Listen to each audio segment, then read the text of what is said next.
it's time for us to call upon our special guest of the day, leadership and management coach, Dr. Marshall Goldsmith. Recognized as the world's #1 leadership coach, Dr. Goldsmith has authored many management bestsellers, including What Got You Here Won't Get You There, and Triggers, Creating Behavior That Lasts, Becoming the Person You Want to Be. Engaging with him in a conversation will be Mr. D. Shivakumar, Group Vice President, Corporate Strategy and Business Development, Aditya Birla Group.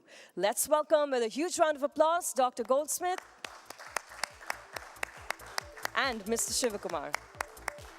Thank you, sirs, for joining me.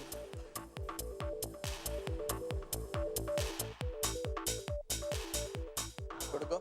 Hello. Okay. So, good afternoon, ladies and gentlemen. Absolute pleasure. I'm sure that all of you know who Marshall is, etc. Absolute pleasure. I've read a number of his books. So, I'll do it in 2 parts. I have 6 questions for him. Okay. And then we'll throw it open to the audience, anything you want to ask him. Okay? Great. So, let's get going, Marshall. First one is you make a distinction about being a leader and a follower. Yes. And as you go through the day, you say, look, you lose energy, sometimes you're a follower, sometimes you're a leader, etc. Yes. This is a bunch of leaders in this room. Can you explain to them the difference between being a good leader and a good follower? Well, one of my deepest learnings over the past 2 years is we all need help, and it's okay. We all need help, and it's okay. For example, I work with a group of people today, and one gentleman said, well, I haven't had this problem I've had for 20 years. I said, raise your right hand and repeat after me. My name is Joe. I've had this problem for 20 years. I'm not going to fix it by myself in the future. I need help, and it's okay. So I think it's very healthy for all of us to admit that. And we're not going to be a leader at everything. For example, I pay a woman to call me on the phone every day. She called me this morning. Every day she listens to me read questions I wrote and provide answers I wrote every day. Why do I do this? My name is Marshall Goldsmith. I got ranked #1 executive coach in the world. I'm too cowardly to do this by myself and too undisciplined. I need help, and it's okay.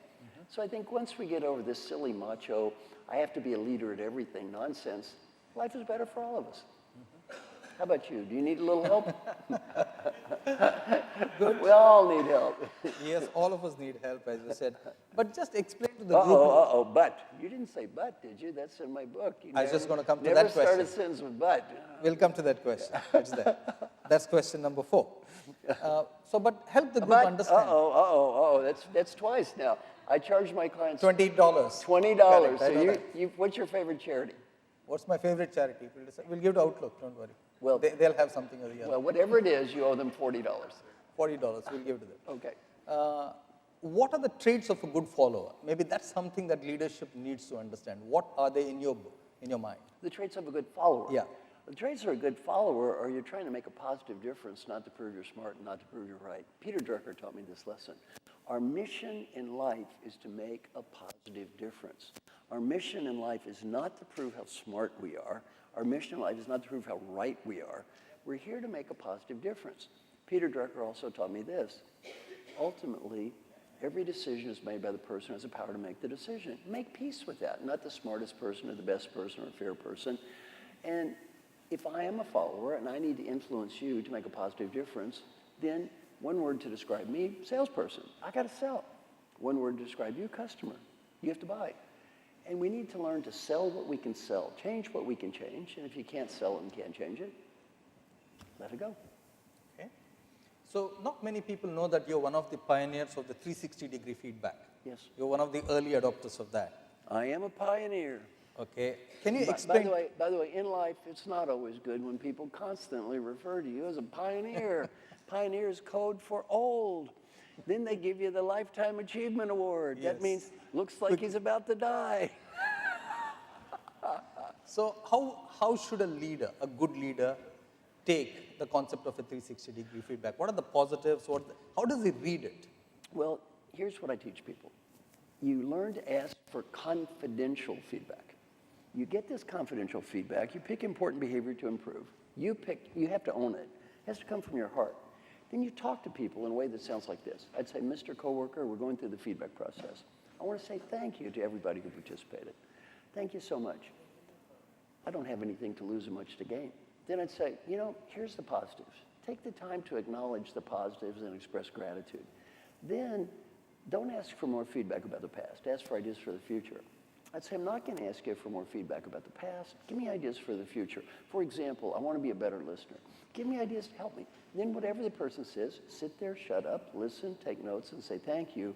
Don't judge and critique. Never promise to do everything people say. Leadership's not a popularity contest. I'd say, I can't promise to do everything you and everyone say. I'm going to listen to everybody, think of the ideas, and follow up with you and do what I can. And then on a regular basis, it's called feed forward. You do it over and over and over. In our research, we have research that was published from 86,000 people. Leaders that do this get better. In my own coaching, I don't get paid if my clients don't get better. This works. It doesn't kind of work or sort of work or only work in this country or that country. It always works. And by the way, some of the best scores in the world are in India. It works great here. Okay, great to hear that. Okay, one of the things you've said, again, about leaders or successful people is that they are superior planners but inferior doers. Yes. You know, you made that comment. And that's the thing a lot of us struggle with, which is, in another word, execution. That's so it. why do you believe that we are superior planners but inferior doers? Well, in my book, Triggers, I talk about a bunch of reasons, but let me give you the biggest one, my favorite. I call it the dream. Years ago, my biggest client was Johnson & Johnson. You know Johnson & Johnson. I had the privilege of working with their CEO all the way down to person 2000. They all went to my class. I asked them all the same thing. Pick something to improve. Talk to people. Follow up. Measure improvement. And they're in my big study that I talked about. 98% of their leaders said, yes, I'm going to do what Marshall said. 98%. A year later, 70% done something. 30% zero, not 1 minute. And I'm not ashamed of these numbers. Hey, 70% of 2,000 people is 1,400 people getting evaluated by 10 coworkers each. 14,000 people have a little better life, and I'm proud of that. I got to interview the people who did nothing and ask them a question. Why did you do nothing? Now, I'm going to test the group here. The answer had to do with a dream. This is a dream I've had for years. I'm going to predict half the room has had this dream on a regular basis. The dream sounds like this. You know, I'm incredibly busy right now, given pressures of work and home and new technology that follows me everywhere. I feel about as busy as I ever have been. Sometimes I feel overcommitted. I do not tell others this, but every now and again, my life feels a little bit out of control. You know, I'm working on some very unique and special challenges, though, right now, and I think the worst of this is going to be over in about 3 or 4 months. And after that, I'm going to take 2 or 3 weeks and get organized, and I'm going to begin my new Healthy Life program. And after that, everything is going to be different, and it will not be crazy anymore. How many people in the room have ever had a dream that resembles that dream? Raise your hand. How many years have we been having the same dream? Sanity's not going to prevail. The pace of change we are experiencing today is the slowest it will ever be for the rest of your life. The pace of change is the slowest it's going to be for the rest of your life. The reason people don't do what I teach is not they're mean or bad or stupid. We are so bombarded with stuff, it's hard to keep anything in our heads. Okay, going back to the 20 dialogue fine you had on me. You say specifically 2 words leaders should never use, however positive their comments, using the word no, but, however. Right. Okay, there's an instinctive tendency that those words will invariably be used to prove people wrong. Exactly. So what's the basis of why you say this? Well, first, the word but is a discounter. If you give a person positive recognition, you say, that's great, but it discounts all the great. It eliminates it. And the most common phrase uttered by smart people when people tell us something we agree with is, no, I agree with you. Now, what's that mean? No, I agree with you. No, it's fantastic. No, I think it's great. What that no means is, no, of course I agree with you and already understand what you're saying. You don't have to talk to me. I already know everything. Very, very hard. So I would say, Get in the discipline of don't start sentences with no, but, or however, because that immediately establishes a negative interaction with the other person. Let me get one for the audience. How many of you have children? Okay. Kid comes home from school with a report card. In America, the highest grade's A, second is B. 5 A's and a B. Mommy, Daddy, look at my report card. 5 A's and 1 B. If you're not careful, what do you say, Mommy and Daddy? That's great, but Why did you get a B? why didn't you get an A every time? You know what the kid is thinking? That's great, but why do I have an ass like you for a father?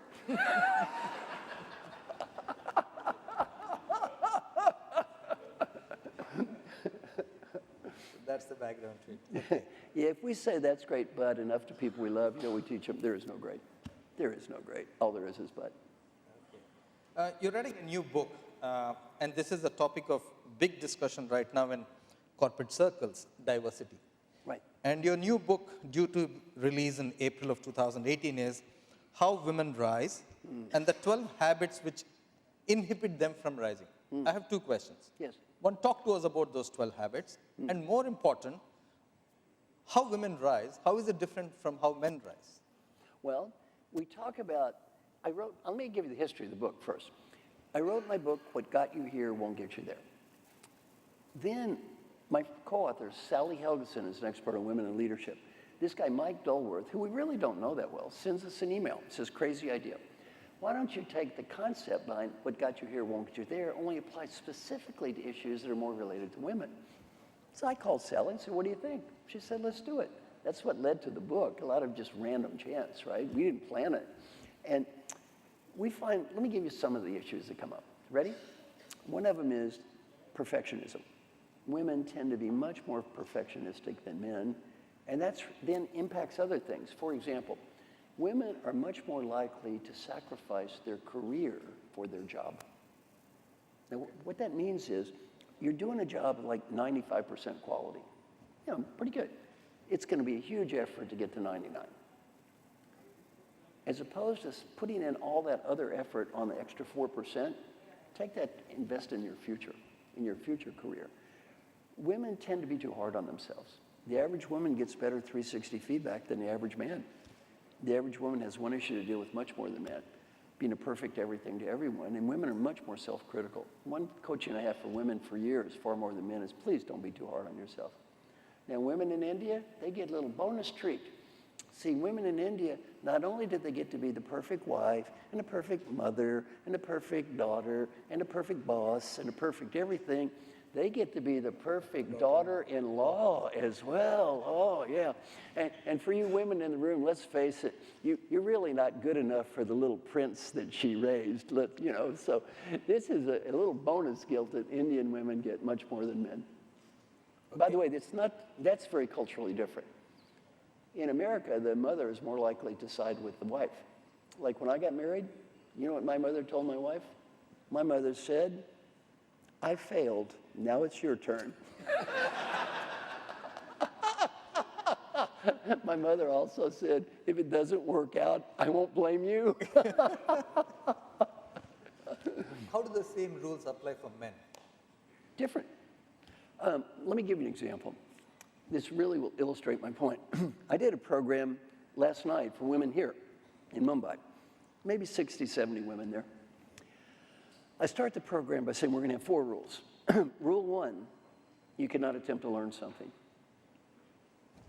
All of a sudden, they start getting a little uneasy. Rule 2, you can't try to be more productive. Rule 3, you cannot even consider being a better person. And rule 4, the hard one, you cannot even think about helping others. Now, by now, most of the women are very uncomfortable. Then I say, for 10 minutes, you're going to focus on one thing, your own happiness and self-acceptance. Just 10 minutes. Half the women in the room have tears in their eyes. Half. Now imagine a group of men. When I said, men, now boys, no matter how difficult it may be, men, for the next 10 minutes, you must focus only on your own happiness. How many men have tears in their eyes? You're thinking, let's spend all day on that topic, right? Well, it's not that women are better or worse or men are better or worse. For most men, this is not our problem. Okay, good. I want to take a quote from somebody who's worked with you and benefited, which is Alan Mulally of Ford. He said something interesting which struck me. He said, we took 2 areas after our interaction with Marshall, and as a team, we improved dramatically in that.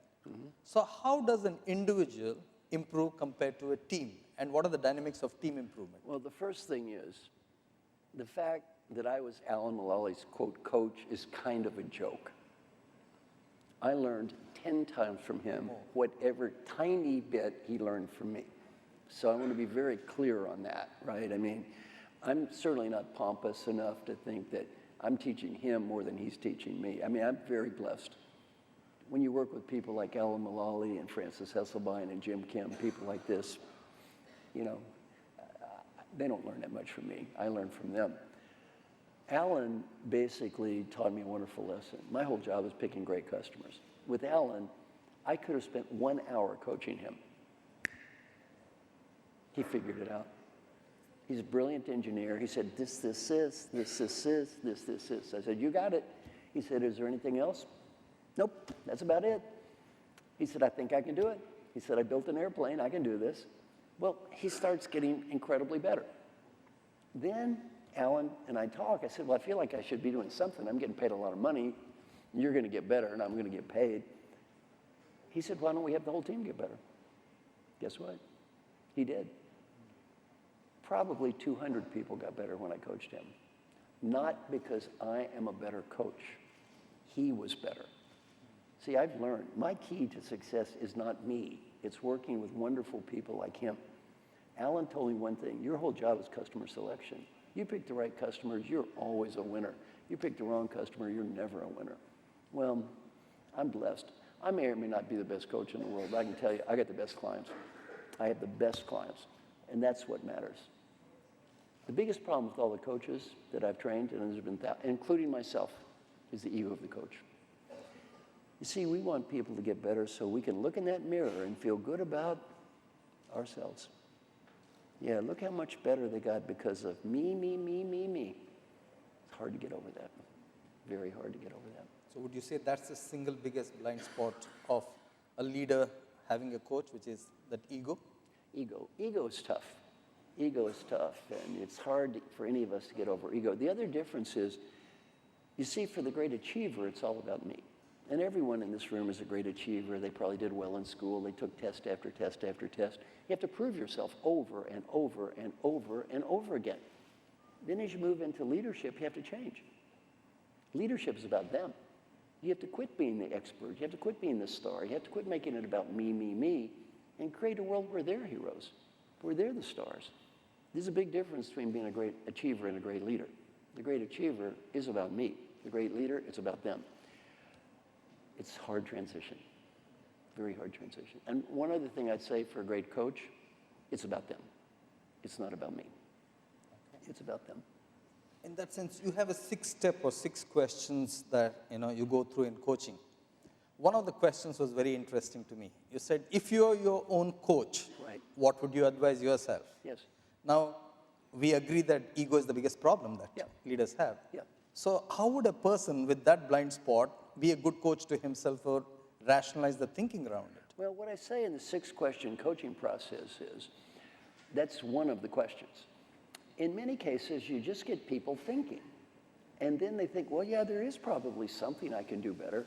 My friend, by the way, that coaching process, I've used that to work with 7 CEOs. And I got paid 7 times out of 7. Always works. And I can mention their names, too, because I'm very different. I can talk about my clients. Jim Morton, CEO of John Hancock, went from an 8 percentile to a 98 in 4 years. That's all he did, this process. A wonderful process. And by the way, it's online and it's free. As you know, I give everything away anyway, so you can use all my stuff for free. George Borst was shocked at Toyota Financial Services. He said he thought people would say fluff to that question.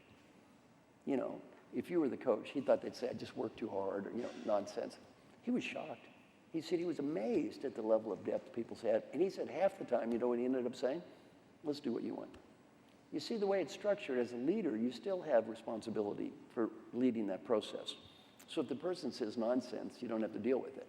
On the other hand, giving them the opportunity. Now, he didn't say he always agreed with them. He said half the time. What did he say, though? Let's go with yours. Good. That's great. Those are my 6 questions. I have a lot more, but I'd rather open it up to the audience because I think they would like to ask you some things. Any questions from the audience, please?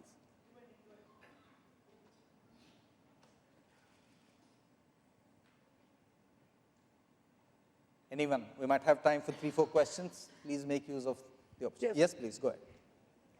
Okay, can we hear? Oh, there you go. There's a mic going there, yeah. Hey, Marshall. About your 360 degree, right? So how relevant is the 360 degree feedback when it comes from diverse group of people? What to take and what not to take? You have to, I didn't hear very well. He said how valuable is the 360 degree feedback when it comes from a diverse set of people Yeah. in terms of what to change and what not to change. Oh, I think in general it's very valuable. The thing is, pick one thing that you believe in your heart is the most important and just work on that. Don't do anything else. Just pick one thing that comes from your heart, and there's almost always something that you'll feel is important, and just do that. Just get in the habit of doing that. The fact that you care, the fact you ask for feedback, the fact you try is a huge message, very huge message. One thing I'm very proud of is 27 major CEOs endorsed my book, Triggers. Why I'm so proud of that is 30 years ago, no CEO would admit to having a coach. They would have been ashamed to have a coach, embarrassed to have a coach. What I'm proud of is now they say it's okay to have a coach. It's okay to get feedback. It's okay to try to do better. Yeah, good. Thank you, sir. Yeah, Yes. Keval, can I get the mic here, please? Can I? Mike, well, go ahead. Oh, he has the mic, okay. That's Please okay. go ahead. You and this one and then, yes. Hi. I'm this right here, right at the back. As a coach, did you think storytelling is the most effective way for people to understand? Can you give me, what do you say? As a coach, is storytelling the most effective way for people to understand? Not particularly. Okay, next.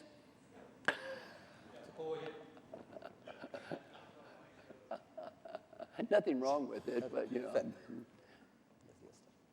Marshall, you coached my CEO, global CEO. Which one? Ian Reid. Yes. You did. Okay, thanks. If you're coaching, what are you looking changes in that person? Is it the attitude, the behavior, or the way he's going to think in future? What are the changes you're looking at? How do you measure those changes? Oh, very, very simple. I can answer that. Yeah. My focus is strictly on behavioral change. I'm not an expert on strategy. I'm not an expert on the business part of the business. So here's the way I coach people. Let's imagine I'm coaching you. He's the future CEO. Let's pretend I either coach the CEO or the future CEO. I got a call from one company that's funny. They said, we want you to coach this young second-line supervisor. We love this guy. I said, well, that's interesting. And they said, have you coached any young guys like this recently? I said, not for many years. They said, we love the guy. We want you to coach him. I said, here's how much it costs. You know what they said? Love is a strong word. We just like him. Now, here's the way I coach people. It just sounds like this. You and the CEO agree on who are your key stakeholders. He's a future CEO. Then we get feedback. I interview every one of these people. You get confidential feedback, which is hard, by the way. He gets confidential feedback. He and the CEO agree, yes, these are the right stakeholders. He and the CEO agree, these are the right people, and these are the right behaviors. Then my contract is pretty simple. He achieves positive long-term change in the behavior they agree upon, as judged by the people they agree upon, and that's how I get paid. So I look at the CEO and say, look, if this guy gets better at this stuff as judged by these people over this time period, is it worth this money, yes or no? The answer is no, don't hire me. The answer is yes, you can't lose. He gets better, pay me. He doesn't get better, it's all free. That's what I do. You wanted to know about your CEO? Which one was the CEO? His CEO. Oh, his CEO. Yeah. Did I coach his CEO? That's what he was asking you. You coached his CEO. Which one? Ian Reid. Ian Reid of Pfizer. Oh, Ian Reid. Yeah, I'm Ian's coach. Yes, Ian Reid. Yeah, Ian Reid got better and I got paid. Yeah. Do you still work for Pfizer? No, Not anymore. No, Ian is a good client. So yeah, I was Ian Reid's coach. And what's great about Ian, or a guy like Ian, 2 points about coaching someone like Ian Reid. Pfizer's a $250 billion market cap company. The only cost of Ian Reed hiring me is his time. Do you know Ian at all? Does Ian like to have his time wasted? Does it put him in a good mood or bad mood? Bad. How bad? How bad? You know, if you know Ian, does he like having his time wasted? No. How about wasting Ian's time? Is that a good plan or a bad plan? That is a phenomenally bad idea. He doesn't want his time wasted. The reason he gets along with me is I don't waste time. I don't get paid based on spending time. The only cost of Ian Reed hiring me is the time of Ian Reed. Whatever he pays me relative to the value of his time, paper clips. So working with him, one thing is I'm very time sensitive. Number two, Ian Reed, I worked with Ian for 1.5 years. He got better. I said to Ian, I don't need to work with you anymore. You got better. He said, I still want to have a coach. I said, why? He said, I'm asking everybody else to get better. I want to look in the mirror and say, look, I got a coach and I'm trying to get better. And I'm not asking you to do something I'm not doing myself. So for him, God bless him for that. That to me is more important even than what he improved. Make sense? Last question, please. Yeah. First of all, love your work. There is one insight which you said in one of your videos which has stayed with me, which is you said that very successful people are often superstitious. Yes. And that was a big aha, and then I started observing, and Yes. it's an amazing insight. Yes. My question to you is, you talk about stakeholder-centered coaching. Yes, yes. And my question is that, just like the example you gave right now, that a CEO brings you in and says, I have a future CEO, Yes. and I want you to coach him. Yes, yes. And it may be possible that the future CEO has his own ideas of how he wants to shape up. Yes. The stakeholder might have very clear feedback to give to him. So if they are not aligned, do you immediately drop the coaching, or you work Yeah. on them, or?